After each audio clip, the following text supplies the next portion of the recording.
Bonjour à tous, aujourd'hui je vous propose de réaliser un bâton de pluie.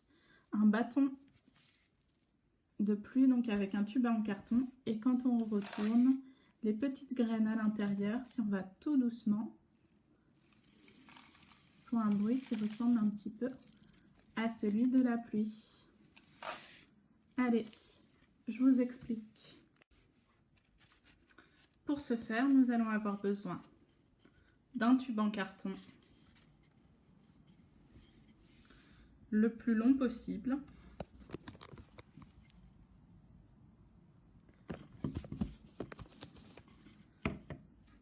de papier, de ruban adhésif,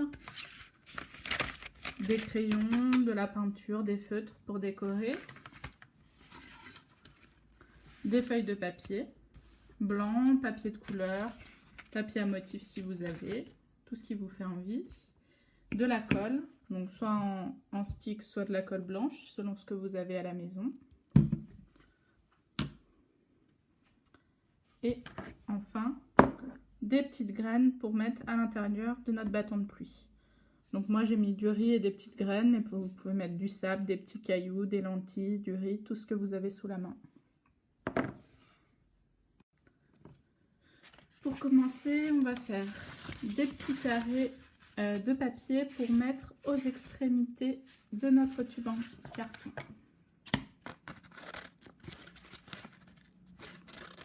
Donc on commence par une extrémité, parce qu'on aura encore besoin de l'autre ensuite, mais on peut découper nos petits carrés en même temps.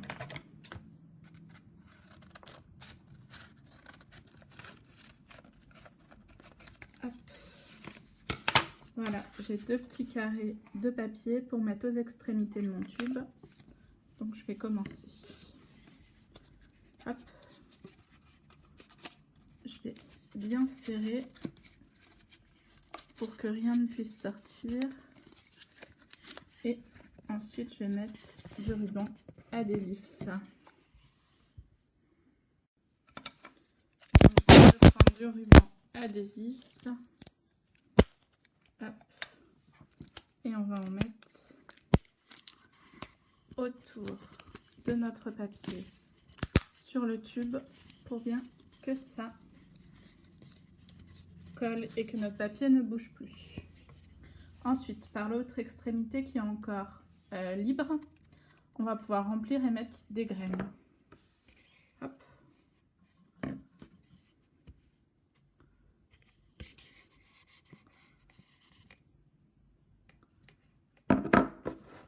Si on a un entonnoir, c'est plus facile. Moi, j'en ai pas, donc je vais le faire à la main.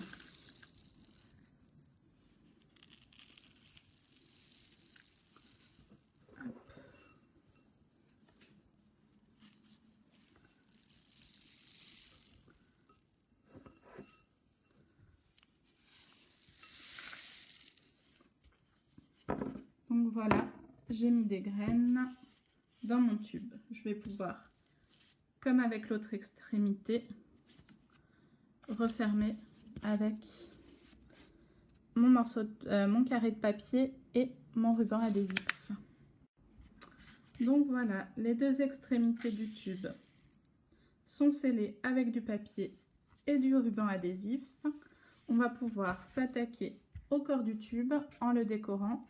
Donc soit avec du papier de couleur ou du papier à motif comme pour les extrémités, soit avec un papier blanc que vous décorez comme vous avez envie, donc avec de la peinture, des feutres, des crayons. Moi je vais utiliser des crayons.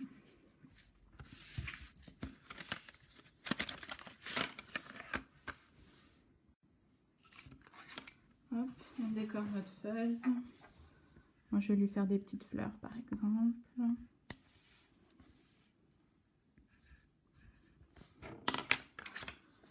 De toutes les couleurs, mais on peut imaginer qu'on fait n'importe quel dessin. On peut utiliser de la peinture, on peut même juste peindre des fonds ou utiliser juste des feuilles de couleur. L'important c'est de décorer un petit peu notre tube pour que notre bâton de pluie soit plus joli.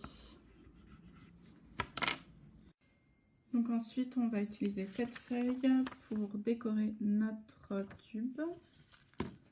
Si on regarde, elle est largement assez longue pour faire le tour, donc je vais la couper en deux et je vais m'en servir pour, pour tout mon tube.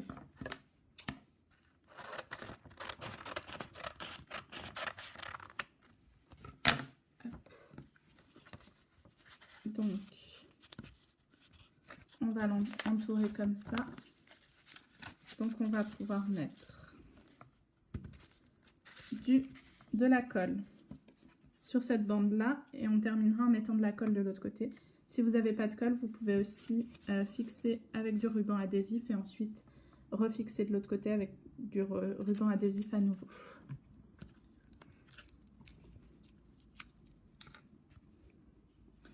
Hop, je vais utiliser mon bâton de colle.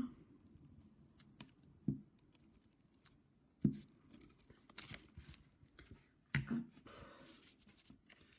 Et je vais venir fixer bien comme il faut sur mon tube. Ensuite, je vais enrouler comme ça et je vais remettre de la colle de l'autre côté. Hop. Je verrai si ça ne tient pas très bien, je rajouterai un petit morceau de ruban adhésif. Hop. Et je reviens plaquer ici. Je vais faire la même chose de l'autre côté. J'appuie un petit peu pour bien que ça colle et je fais la même chose de l'autre côté. Voilà, mon bâton de pluie est terminé. Pour m'en servir, je vais retourner tout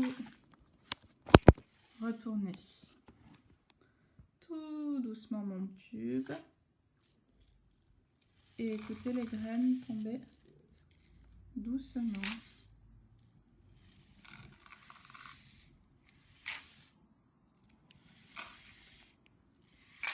Alors, si vous voulez utiliser un tube un petit peu plus petit que celui que moi j'ai utilisé, ou si vous voulez que l'effet bâton de pluie soit encore plus important, vous pouvez prendre un tube et mettre des petits cure-dents en mettant un petit point de colle pour pas qu'il bouge trop.